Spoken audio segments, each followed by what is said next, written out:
Hi guys, my name is Eugenia from Accra Connect, and today we're talking chocolate. We're talking finger-licking Ghanaian chocolate, and we have one of the manufacturers of an exquisite bespoke Ghanaian brands, 57 Chocolate. And with me is Kimberly Addison, right? Kimberly Addison, to give us a little insight about what they do, how they started 57 Chocolate. Welcome to the program, Kimberly. Thank you. Good to have you. Good to have you. And I must say, you have a lovely home. Thank you very much. It's very beautiful. Thank you. 57 Chocolate, how did it start? So it's actually a business started by me and my sister, so we're both co-founders. It got started in 2016, but what a lot of people don't know is that the idea first came to us in 2014 because we were living in Switzerland at the time, and we were both working in the development sector in the nonprofit world. However, we both began to get quite restless at our day jobs, working our 9 to 5, and we felt like we wanted to start creating something.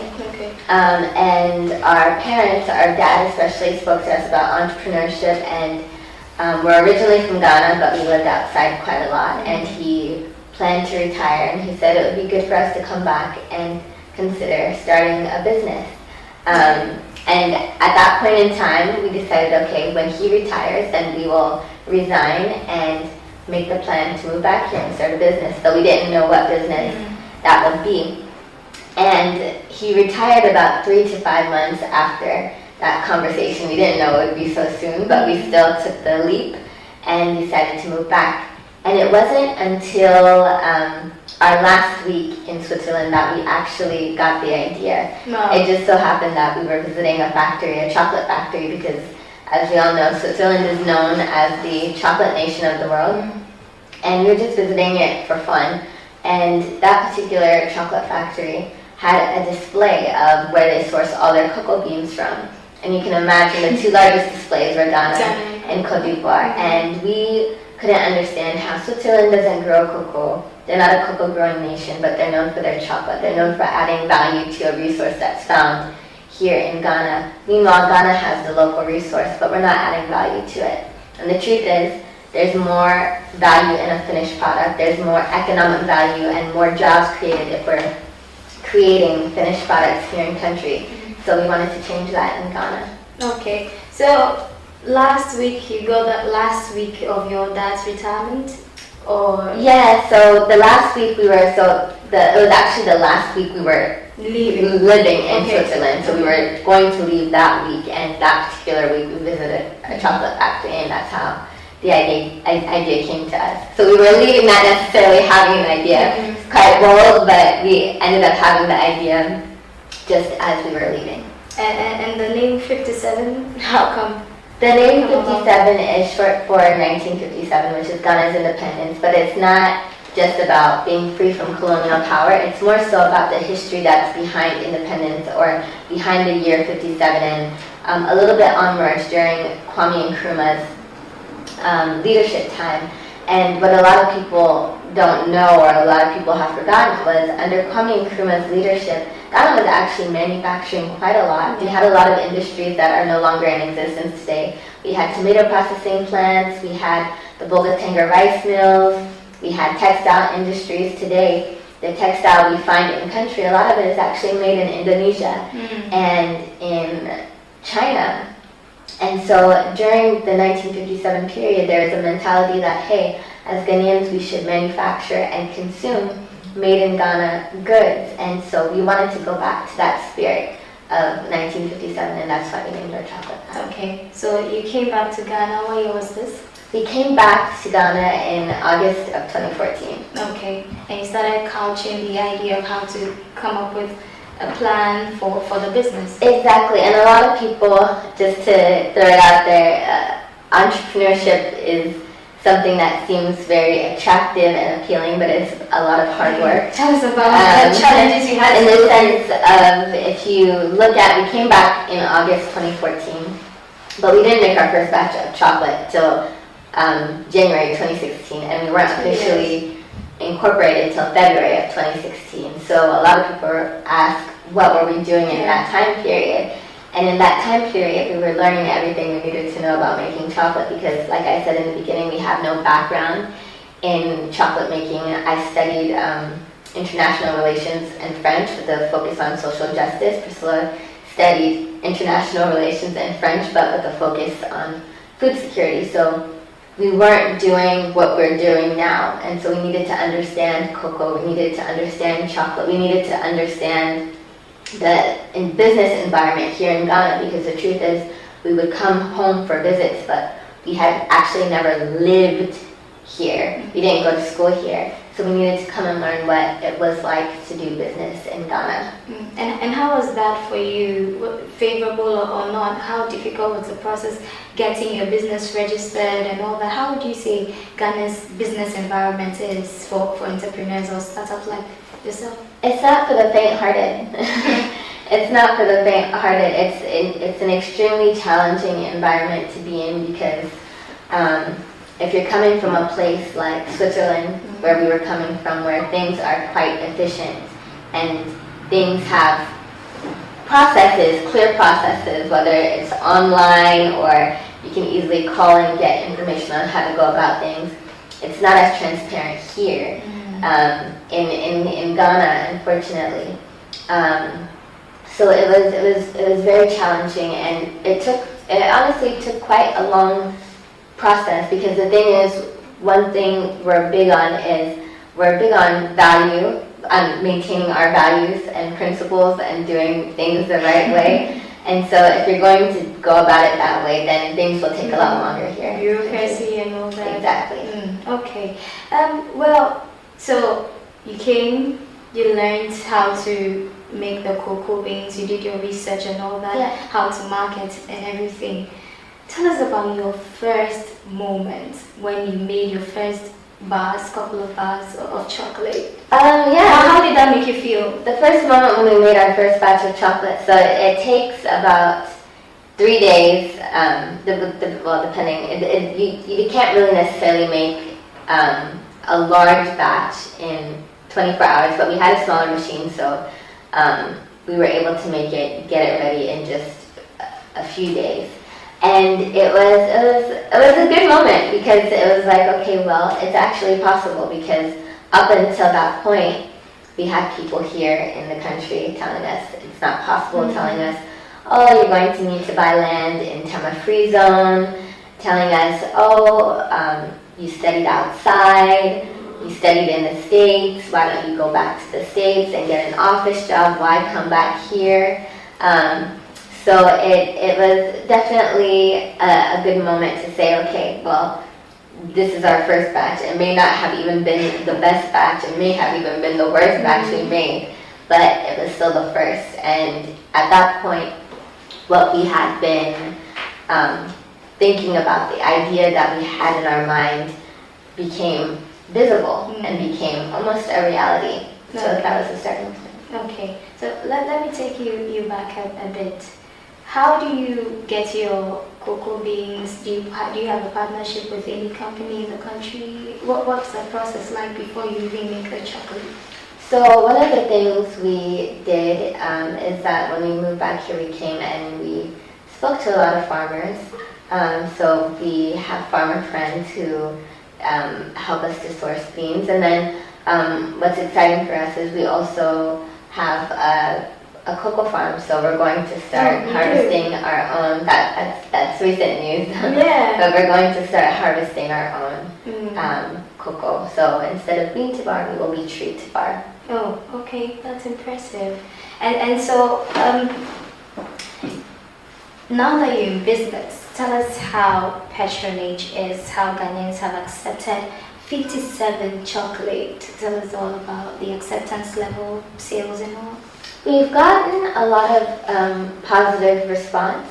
The truth of the matter is it's still a matter of educating people to chocolate and what luxury chocolate is, because if you think about it, and one of the things I've talked about with other people is, in Ghana, we don't really have a dessert culture. That's what I observed. We don't have a dessert culture. We're regularly going for kinky, water, garbage, that's it. All rice and everything. We don't. So it's not. I think it's still growing here. It's still gaining attention, and it's not just necessarily with 57, but I think it's with other people who have gone into the chocolate sector, creating awareness on the importance of consuming cocoa, not just as in chocolate form, but in other finished product forms, and just educating people on the benefits of chocolate, especially dark chocolate is very healthy for you. It's rich in antioxidants, it gives you good brain power, and amongst other things. So patronage has been good, though. We currently stock in quite a few places. We stock with Wild Gecko, so you can find us at Wild Gecko in Shiashi, Wild Gecko at the airport. You can find us at Buy and Bean by Tiba, the coffee shop there, and you can also find us at the Ad Pharmacy in the Movenpick Hotel and the Ad Pharmacy in the industrial area. Okay. So it's been good. Okay. You rightly mentioned that you're not the only brand, Ghanaian brand. So how do you shake off competition and stay afloat? Well, the thing is, no one can really have a monopoly on chocolate or chocolate products, because everybody has different palates. So one person may like something that's less sweet, more healthier, more dark. Another person might like something that's very actually full of sugar. That might be their taste. So it's dependent on the palates of the people and the palates of your clients. So it's about knowing your clients, knowing your target audience, and in all honesty,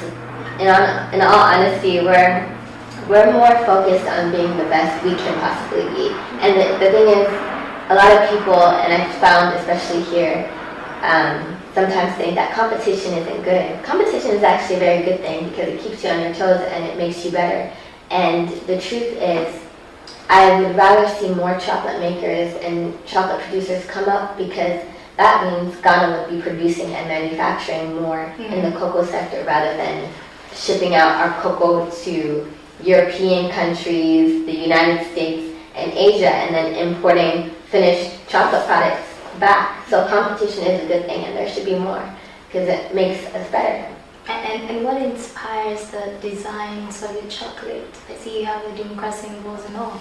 Yeah, we're very big, both Priscilla and I, we're very big on African art and culture. We're very big on not just producing a chocolate that people will think, oh, it looks European, it tastes European. No, we want to show that we can do as equal standards or even better standards than European chocolate, but we also want our chocolate to be uniquely Ghanaian and uniquely African. And the Dinker symbols are something that's very prominent in the Ghanaian culture, with its different proverbial meanings.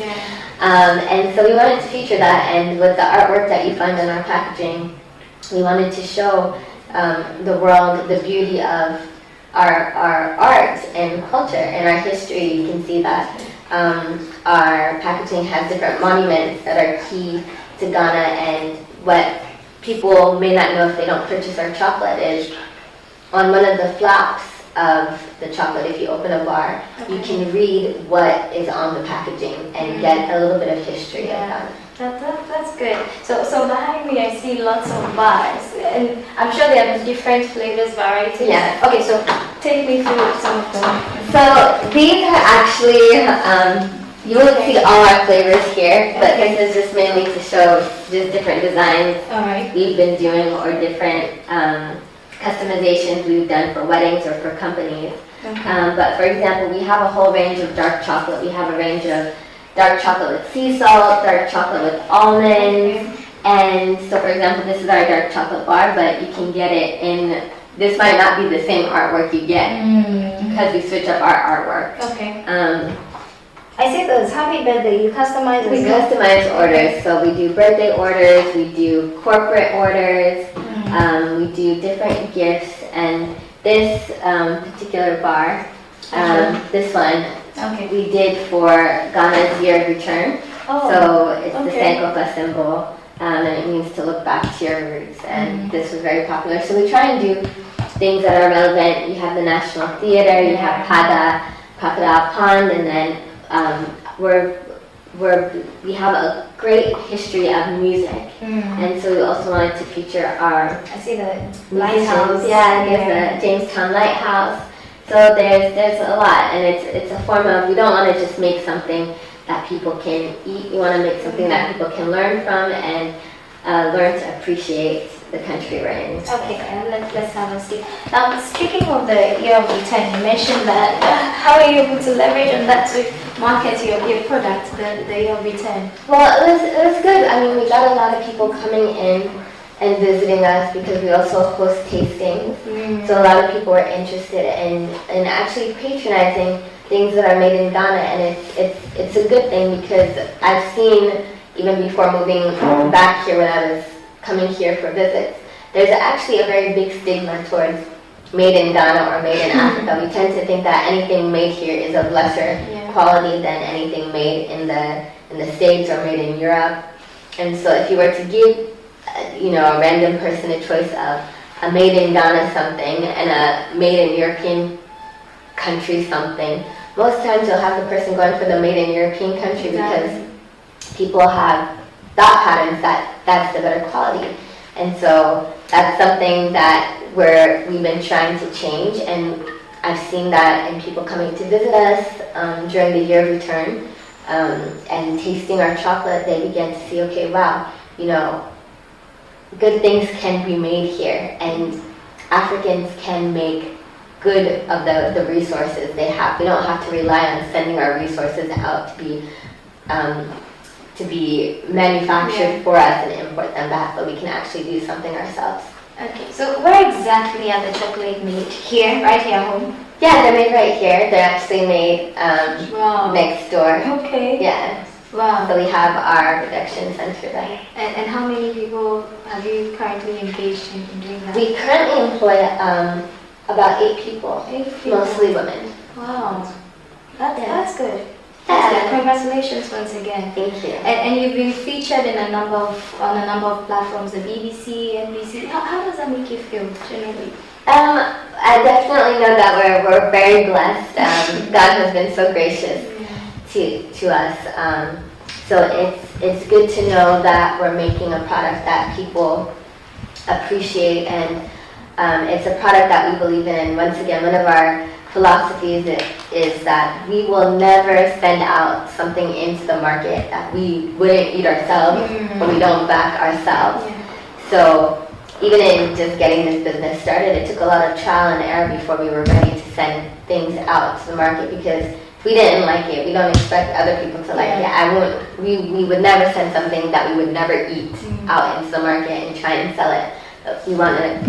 We also eat our chocolate. We also believe in it, and on top of that, we pride ourselves in quality. So we have every batch of our chocolate tested by a microbiologist to ensure that it's safe. Okay.